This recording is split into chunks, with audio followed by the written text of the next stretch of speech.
Bonjour madame, bonjour mademoiselle, bonjour monsieur.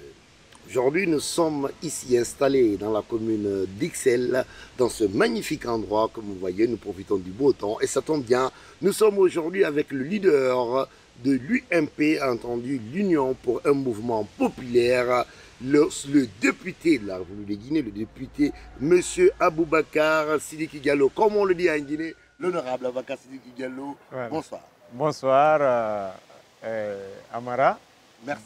Merci d'avoir répondu à notre invitation. Aujourd'hui, ça nous fait plaisir de vous recevoir sur ce plateau. Nous allons essayer de parler un peu de ce qui se passe en Guinée, de la vie politique en Guinée, parler de vous, de votre formation politique, l'UMP. D'abord, ce qui me pousse à vous poser la première question, pourquoi le nom UMP? Quand même, on est curieux quand on entend UMP. Tout de suite, on a appelé à demander, mais Boubacar, pourquoi UMP? Voilà. UMP, Union pour un mouvement populaire, c'est un parti politique qui a été créé en Guinée, mais qui a été fortement inspiré par les valeurs de l'ancien parti UMP, aujourd'hui qui est devenu les Républicains de M. Nicolas Sarkozy, avec lequel on avait des proximités et beaucoup de liens et qui nous ont permis de prendre juste la phonétique. Et aussi, dans la lutte, nous sommes en Guinée, vous savez, le courant libéral est celui aujourd'hui qui, depuis les indépendants, après les indépendances, a essayé de diluer l'ardeur du communisme en Afrique et notamment en Guinée. Donc nous sommes libéraux, nous sommes républicains, nous sommes démocrates. Monsieur Diallo, ce qui me pousse tout de suite à vous poser la question, est-ce que le choix de l'UMP, en tout cas, quand vous venez dire phonétiquement, est-ce que ce nom ne vous a pas causé préjudice en Guinée, par exemple? Bon, en Guinée, non, parce qu'en Guinée, il y a deux choses dans l'UMP. Il y a mouvement, il y a populaire. Aujourd'hui, la Guinée a besoin de s'unir autour d'un idéal porté par un mouvement, mais par qui? Par une population, par un peuple uni. Voilà le jeu de mots que j'ai trouvé intéressant. Ce n'était qu'un jeu de hasard. Si la France ne l'avait pas créé, on l'aurait créé de toute façon. Et bien voilà, on peut dire ça ici. Voilà. Et les gens se retrouvent parfaitement bien dans cette phonétique. L'UMP, c'est bien, ça paraît très bien. Très bien, et ça vous a porté chance, il faut le dire. Ah oui, on peut le dire ainsi, oui. Vous êtes à l'Assemblée, vous êtes député. Justement, Monsieur Boubacar Sidiki, je rappelle aux chers téléspectateurs que nous sommes avec le président de l'UMP, l'Union pour un mouvement populaire. Monsieur Boubacar Sidiki, l'opposition extra-parlementaire a fortement critiqué votre Assemblée, l'Assemblée dans laquelle vous êtes issu. Cette opposition extra-républicaine dit que vous êtes illégitime, que cette assemblée est illégitime, elle ne reconnaît pas. Et qu'est-ce que vous avez à dire aujourd'hui face à ce discours? D'abord, c'est de reconnaître que cette opposition n'a plus de repères. Ensuite, au vu de la définition d'une opposition, d'un parti politique de sa grandeur, elle est relative à sa participation aux institutions de la République. Donc les partis qui sont représentés dans les institutions républicaines sont perçus comme des grands partis, donc nous, et donc les petits partis qui ne sont pas à l'Assemblée aujourd'hui, qu'il a décrit, c'est des gens qui doivent essayer de s'adapter à l'anaphase de ce qui existe. Pourquoi? Ils vont interpréter ça comme étant une provocation de votre part. C'est de leur droit, parce que regardez, ils disent qu'ils défendent les valeurs constitutionnelles. Ils veulent l'alternance. Ils combattent le président Alpha Condé. Mais aujourd'hui, par leur irresponsabilité, ils ont permis au président d'avoir 80 députés sur 114, de contrôler 80% de l'Assemblée. Par leur irresponsabilité. S'ils étaient venus, s'ils avaient participé au processus, le président n'aurait pas eu une si large participation à l'Assemblée.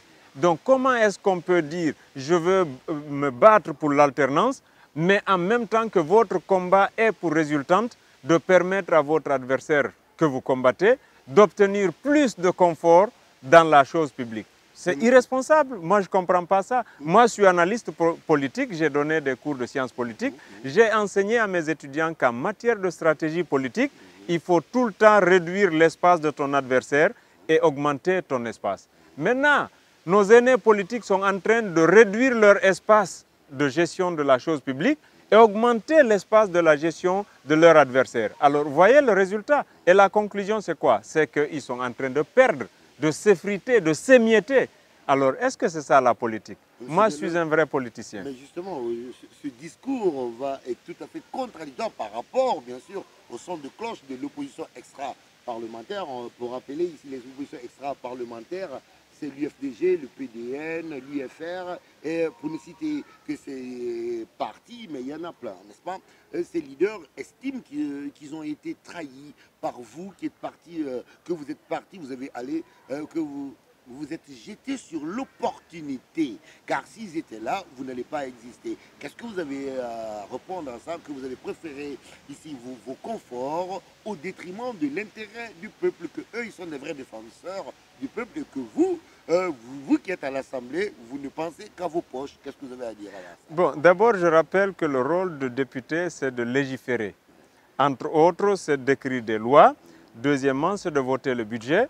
Troisièmement, c'est de contrôler l'action du gouvernement et éventuellement, dans une large mesure, d'ouvrir une enquête parlementaire lorsqu'il y a des cas. C'est ça le rôle du député. Le député, ce n'est pas quelqu'un qui a une caisse à gérer. Et donc, je ne vois pas quels sont les avantages dont il parle. Deuxièmement, lorsqu'ils disent que, voilà, ils se sentent trahis, mais la trahison, c'est par rapport à une convention, un idéal, une entente. Moi, je n'ai d'entente avec personne de ces vieux-là. Personne. On a quitté l'opposition républicaine, on a quitté le FNDC, on l'a assumé avant même d'aller à l'Assemblée. On a créé le CAR dont l'objectif était d'être dans les instances de prise de décision. Et nous avons assumé notre position. En quoi ils se sentent trahis? Ils veulent qu'on prenne fait à cause de leur chimère. Mais non, nous, on fait la politique pour exercer le pouvoir ou pour l'influencer. Voilà les deux concepts clés de la notion de leadership en politique. Mais tu n'exerces pas le pouvoir, tu ne l'influences pas, mais tu n'es pas politicien, tu es un rêveur, tu es un vendeur d'illusions. Et je rappelle aux Guinéens aujourd'hui, ces gens qui balbutient, qui se disent grands dans leur plus grande chimère, et un grand qui perd tout, mais c'est lamentable. Aujourd'hui, si le président Alpha Condé a changé la constitution, il s'est inspiré de qui? De l'œuvre de quel Satan? C'est de ces gens-là. C'est eux qui ont dit au président Lansana Conté, même fatigué, couché, tu ne peux pas bouger, tu dois continuer ton œuvre. Ils ont créé le concept du coudaïsme. Ils ont ramené la Guinée à une dimension où le président pouvait rester à vie. Alors, ils ont changé la constitution, ils sont partis faire campagne au nom de cette idée. Il y en a d'ailleurs jusqu'à présent qui ne regrettent pas le fait. Sur l'un des plus grands médias français, il y a un leader de l'opposition, en l'occurrence l'ancien chef de file de l'opposition, qui a dit qu'il assume ça et que le président Conté a été un bon président et que le changement constitutionnel était une bonne chose à l'époque. Vous parlez de Cellou Dalein. Exactement. Donc si eux, ils ont créé cette idée, ils l'ont pratiquée, elle a marché. Si aujourd'hui le président Alpha Condé fait la même chose, pourquoi les mêmes causes pourront avoir des effets différents? Bien, la question est posée. C'est M. Boubacar Diallo, président de l'UMP, député à l'Assemblée nationale. Le constat est clair, analyse politique, il sait ce qu'il dit. Alors, si vous voulez contredire les arguments, vous pouvez les amener. M. Boubacar, si jamais un leader de l'UFDG, par exemple, aimerait venir contredire ce que vous dites, est-ce que vous êtes prêt à un débat, par exemple, avec Je suis prêt à un débat avec Cellou Dalein Diallo, avec n'importe quel leader de mon rang. Et si un membre de notre parti voudrait discuter avec un membre qui a les mêmes compétences, les mêmes responsabilités au sein de mon parti, c'est ouvert. Il n'y a aucun problème. L'UMP assume ça. Je suis prêt à discuter avec n'importe quel leader politique guinéen sur cette stratégie-là. Bien. Monsieur Diallo, nous allons venir sur les conditions que l'UFDG a eu à poser, à savoir les 3 conditions aujourd'hui pour revenir sur la scène politique guinéenne, pour accepter de participer à une élection, à savoir d'abord dissoudre l'Assemblée dont vous êtes issu, revenir sur l'ancienne constitution et entre autres réviser le fichier électoral. Est-ce qu'aujourd'hui vous estimez que ces conditions sont réalisables? Voilà. D'abord, je tiens à éclaircir un point. Dissoudre l'Assemblée ne m'effraie pas. Lorsque j'étais membre du CNT, j'avais plus de prérogatives, de compétences et de pouvoir qu'aujourd'hui, mais j'ai démissionné de mon poste pour justement sauver ces vieux leaders qui avaient été victimes d'attaques militaires lors d'une manifestation. Je l'ai assumé, je ne regrette pas. Donc je peux aujourd'hui démissionner, comme je peux accepter le principe qu'on aille à une dissolution de l'Assemblée. Mais les réclamations de l'opposition, c'est des réclamations irresponsables. C'est des réclamations, si vous voulez, c'est une théorie du chaos qu'ils veulent instaurer. Alors, je donne un exemple simple. Vous savez, moi, je n'aime pas dire aux Guinéens des sémantiques trop compliquées pour faire le pédant et croire que je fais un exercice de compétence. Je vais aller terre à terre. Ils demandent quoi? Premièrement, l'annulation du double scrutin, c'est-à-dire la dissolution de l'Assemblée, la suppression de la Constitution et puis que le président de la République ne soit pas candidat. Ce dernier point, il ne m'intéresse pas. Les deux autres premiers points qui sont fondamentaux que les Guinéens doivent savoir. Lorsqu'on dit annuler l'élection législative, ça veut dire ramener la Guinée à une situation où elle n'a pas d'assemblée. Donc à une situation d'un pays, une situation exceptionnelle. Peut-être qu'il veut dire par là que le président peut continuer ici à gérer les affaires courantes par ordonnance. Non, il ne peut pas, ils n'ont pas cette bouche. Ils n'ont pas cette bouche parce qu'ils ont élargi leur mandat de plus d'1 an parce qu'ils ne voulaient pas laisser le président gérer le pays par ordonnance. Ce n'est pas maintenant qu'ils vont sortir ça. Mais jamais, jamais. Ils ont violé la constitution de la Guinée et ils combattent Alpha Condé qui veut violer la constitution mais qui n'est pas assumé. Jusqu'à présent, il est dans son mandat et pour l'instant, il n'est pas dans ce cadre-là. Alors, il demande aussi de supprimer la constitution actuelle, qui est la constitution valable, la seule. Il n'y a pas deux constitutions en Guinée, que ceux qui délirent arrêtent de délirer.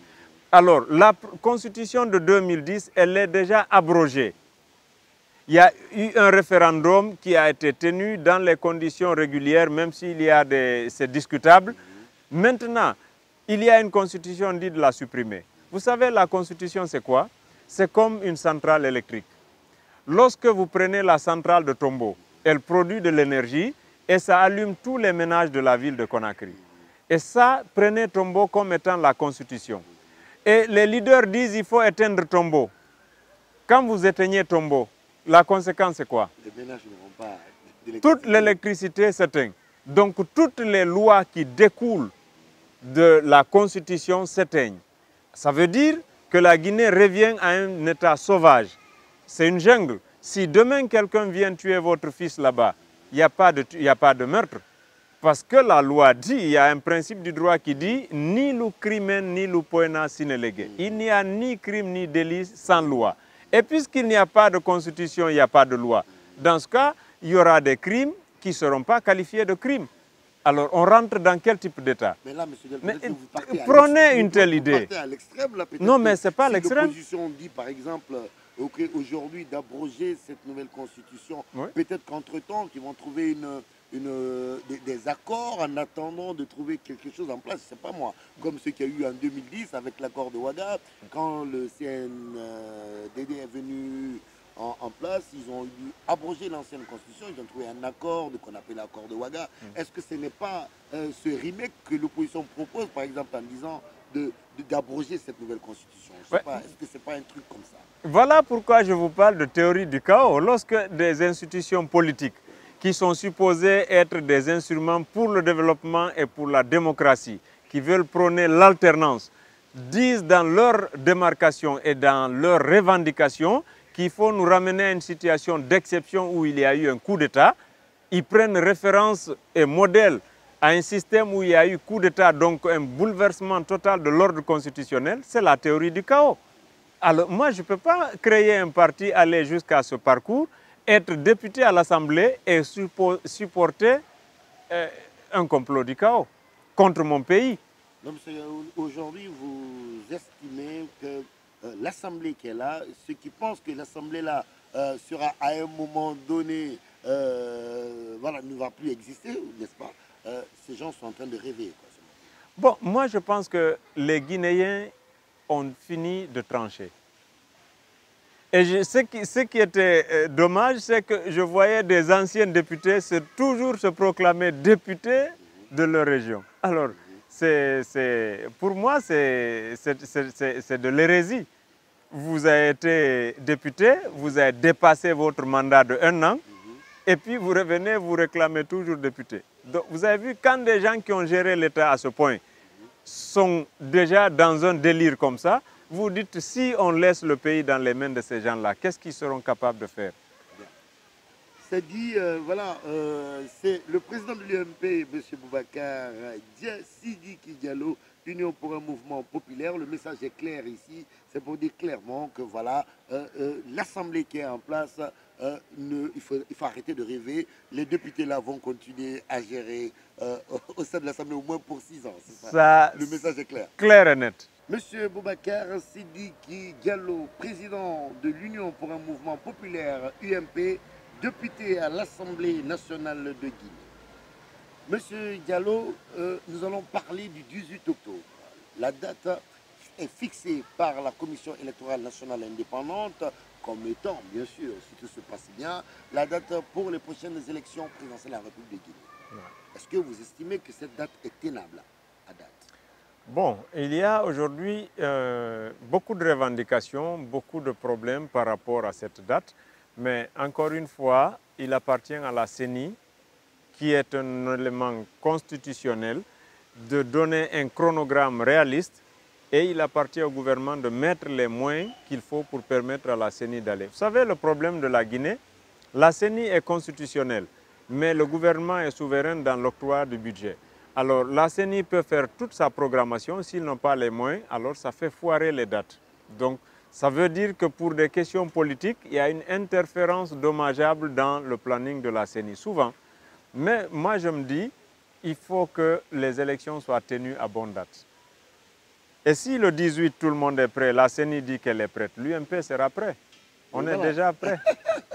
C'est la question que j'allais vous poser, mais vous avez répondu. L'UMP, aujourd'hui, de votre formation politique, est prête aujourd'hui si c'est la date du 18? Absolument. Ici, on est à Bruxelles. Vous avez vu, depuis un certain temps, il y a un ballet diplomatique qui se joue, il y a des contacts qui se nouent, il y a beaucoup de tractations. Et l'UMP, aujourd'hui, est au cœur d'un système beaucoup plus étoffé, contrairement à ce que certains leaders qui viennent pour des visites de soins médicaux font croire aux Guinéens qui sont venus discuter ici avec les politiques européens, alors qu'on est à combien de centaines de morts. Hein? Il n'y a aucune capitale internationale, même les amis de la Guinée, nos frères de la sous-région n'ont jamais fait un appui ouvert vis-à-vis de ça, parce qu'ils connaissent les dessous, comment les gens là sont morts, contrairement à ce que la vieille opposition fait croire. Donc aujourd'hui, nous sommes en train de poser les vrais problèmes avec les vrais acteurs qui doivent accompagner la Guinée vers le développement pour pouvoir soutenir la dynamique d'aller dans le processus électoral pour respecter les délais constitutionnels, mais aussi d'aller dans une dynamique à pouvoir travailler et développer la Guinée. Justement, ce qui m'amène à vous poser la question, parce que nous voyons l'UMP, il faut reconnaître, votre parti est jeune sur la scène, mais efficace quand on voit votre première participation à une élection législative et que vous êtes député, c'est pas rien, c'est énorme pour quelqu'un qui connaît le nombre de partis qui existent en Guinée. On parle de plus de 100 formations politiques. Jeunes, vous êtes venus et vous avez réussi à faire ça. Et nous voyons aujourd'hui ce qui nous a d'ailleurs poussé à nous intéresser à votre formation, parce qu'on voit pas mal de leaders qui passent dans la capitale de l'Europe ici. Mais nous voyons combien de fois vous bougez, vous faites des actions sur le terrain. Et voilà, c'est tout à votre honneur et c'est ce que nous voulons, le dynamisme là sur le terrain. Justement, M. Boubacar, vous n'êtes pas venu seul sur le plateau. C'est l'occasion de nous présenter les personnes qui vous accompagnent ici aujourd'hui pour savoir qui ils sont et quel rôle ces gens jouent dans votre formation politique. D'accord. Et c'est l'occasion par rapport à notre participation à l'Assemblée. Vous savez, l'une des vocations de l'UMP, c'est d'abord de promener une union. Et c'est ce qui a manqué à tous nos aînés politiques. Et donc, on a essayé de nous réunir, un certain nombre de partis politiques. Nous avons fédéré l'ensemble des partis politiques et nous sommes partis sous la bannière d'un parti parmi nous. Et donc, on s'est battu, on a eu 2 députés, on aurait pu avoir plus. mais le contexte était un peu compliqué et nos aînés politiques ont foutu la théorie du chaos pour empêcher les Guinéens d'aller au vote. Cela a réduit notre capacité opérationnelle à avoir beaucoup plus de députés. Sinon, on partait sous l'idéal, l'optique d'aller avoir au moins une dizaine de députés au compte de notre alliance politique. Mais ce n'est que partie remise à la présidentielle, on ira. Donc je suis venu ici accompagné du président fédéral. On vient de faire une restructuration de la fédération de UMP de Belgique. Et nous avons le président fédéral, j'ai mon conseiller spécial aussi chargé des relations. Et j'ai également aussi le parrain de la ville de Kindia, M. Soiré, que je vais vous présenter tout à l'heure. Nous allons les rencontrer en même temps, oui, n'est-ce pas? en même temps, ouais. Merci. Voilà, mesdames et messieurs, nous sommes toujours en compagnie de M. Boubacar Sidiki Diallo, président de l'UMP, qui n'est pas venu seul et qui va nous présenter, n'est-ce pas, cette belle délégation qui l'accompagne ici aujourd'hui. Nous sommes avec qui, M. Diallo? Merci bien. D'abord, on est avec M. Moustapha, qui est un très grand leader d'opinion à Bruxelles ici. C'est le nouveau président fédéral. Il vient d'être élu par ses pairs. On vient de faire une restructuration du bureau fédéral de Bruxelles. Félicitations. Voilà. Voilà. C'est un leader. Hein? Okay. Nous avons M. Soiré, qui vient d'être désigné comme parrain, M. Soiré Ibrahim, auquel j'ai donné une mission spécifique. Il est le parrain de l'UMP à Kindia. Il va s'occuper de la gestion de l'offensive qu'on va mettre en place bientôt pour les élections présidentielles. Et donc lui, dès août, il va aussi prendre son vol pour être sur le terrain. Voilà.